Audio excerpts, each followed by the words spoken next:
Hi there and welcome to Planet Zoo. Today I've finished the second batch of the starter habitats for the console edition, completing all of the Asian animals, North America, Oceania and South America. Since my last starter video for console, the game has indeed had an update, so blueprints are now working as intended, whereby if you haven't researched a specific theme or researched specific enrichment items that are included with a blueprint, that will now appear locked in game until that research is complete. So the starter habitats I produce now have a little more value for starting out. The only time one of my starter blueprints will appear locked, it's because I've used a higher tier barrier that needs to be researched. However, I do intend to go back and update the existing blueprints and remove the higher tier barriers where possible to make this more accessible. Another issue I've had comments about is figuring out the pathing to connect blueprints once they're placed. I know it can be a bit fiddly, even for the starter habitats, so I'll have a short video tutorial up on the channel soon for tackling that. Something else to note, I know there are a few other creators uploading blueprints on the workshop and calling them starter habitats too.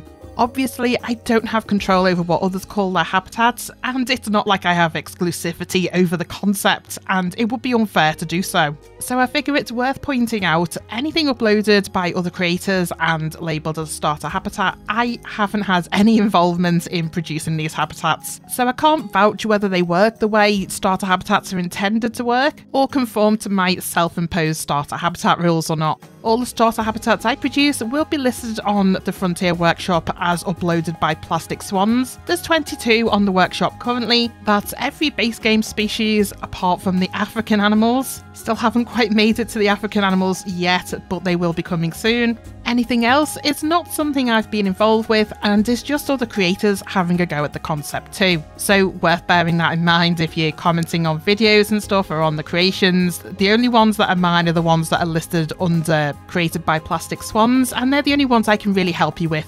So clearing that up, let's take a look at what's included in this new batch of uploads. Starting off, I've finished up the Asian animals, starting with the Japanese macaque. You can fit around 44 macaques into this habitat, which is slightly less than the maximum of 50 for social needs. The reason I've gone with less is they're quite space hungry, the macaques, particularly with the climbing requirements. I feel like this habitat I've created is already quite large, so accommodating for up to 50, it would have been getting a little ridiculous size-wise. As a mountainous species, I've also added a lot of rock work, which does eat into the navigable area, so requires more space too. Another feature in here that's not mandatory for the macaques is the shallow hot springs pool. If you add a shallow pool, the macaques will spend a lot of their time bathing in here, so that's why I've got that in here. This isn't an essential requirement, but it's a great feature in the game, so I felt it was important to incorporate. Next up, it's the red panda. One of my favourite animals in the game. They're very adorable and don't need a lot of space. You can fit around 4 red pandas in here, so 2 adults and a couple of babies, which should be enough for a full family which meets their social needs. I've gone with a wood-heavy design here, mimicking what I've seen in zoos I've visited that have red pandas. A word of warning with that, I've turned off climbing for the bill pieces, otherwise the pandas would definitely escape this habitat easily, so just be careful not to turn climbing on for any of the walls or the barriers in here because you'll have red pandas all over your show if you do.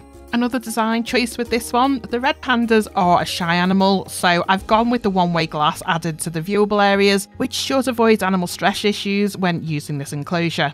It would be nice not to need that with the mesh part of the fence, but knowing how the red pandas behave, if I take this out, they will start getting stressed pretty quickly.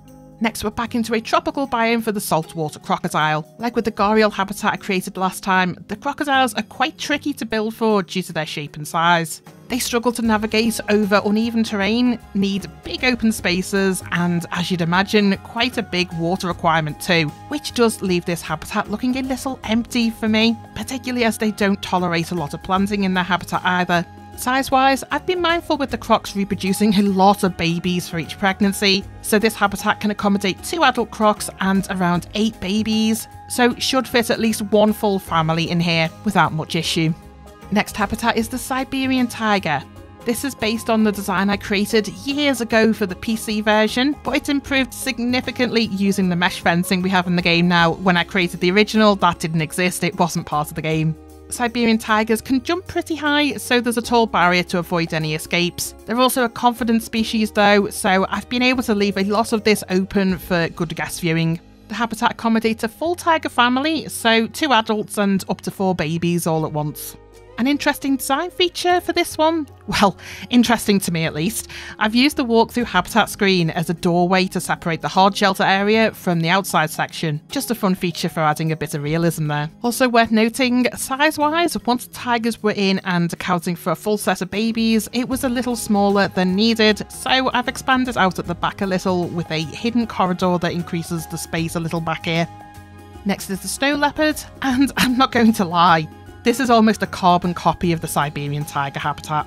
They have almost identical habitat requirements in terms of size and barrier needs, and I like the design, so it's identical in terms of the shell. You can though fit an extra cat in this one. You can have 2 adults and up to 3 babies in this habitat. The terrain requirements are also a little different. The snow leopard does need a lot of snow coverage, so that's in here. I'm really not a fan of the game insisting that some of the animals have to have snow in the environment, but not really anything I can do about that, so there's snow in here for them.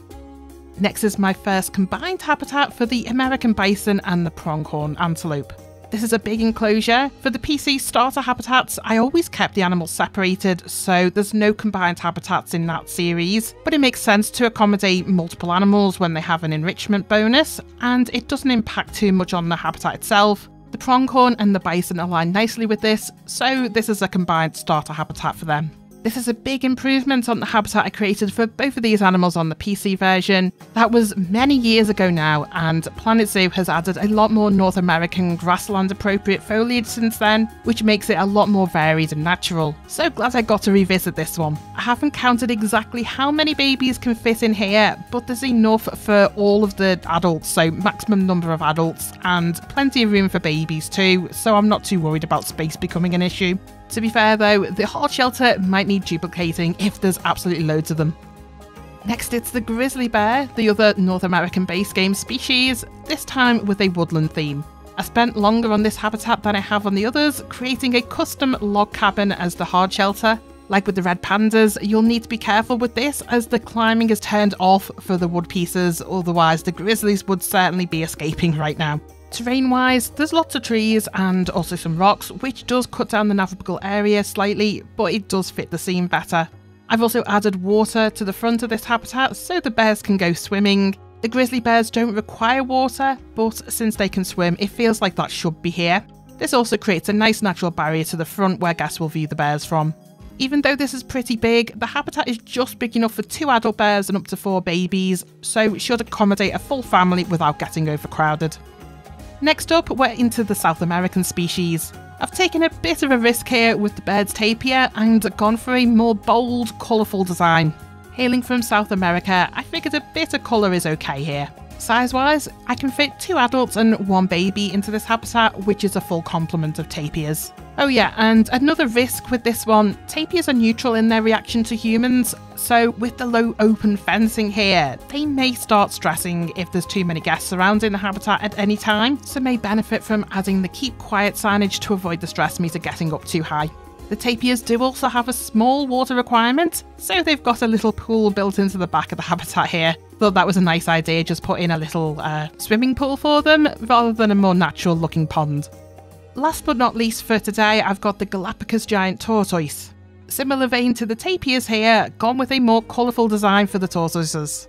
Like with the tapirs, the Galapagos tortoise has a neutral interaction with humans, so again stress might be an issue if there's too many people wanting to view them all at once, so could benefit from using the keep quiet signs if they are getting too stressed. I have planned ahead with this habitat as I know the tortoises are one of the most prolific breeders in the game. This habitat can accommodate up to 4 adults, and believe it or not, you could reach up to about 70 babies in here before they'll start complaining about space. So should be plenty of room for a good few breeding cycles before it's too full. That's everything for the second batch of starter habitats I've created for the console edition. Next I'm up to the African species, which to be honest I have left until last because there's so many of them. I'll likely stretch those over 2 videos, and we'll be adding a few combined species habitats to lighten the workload for those if possible. Hope you like the habitats created so far, let me know in the comments. Thanks for watching, I'll catch you in the next video.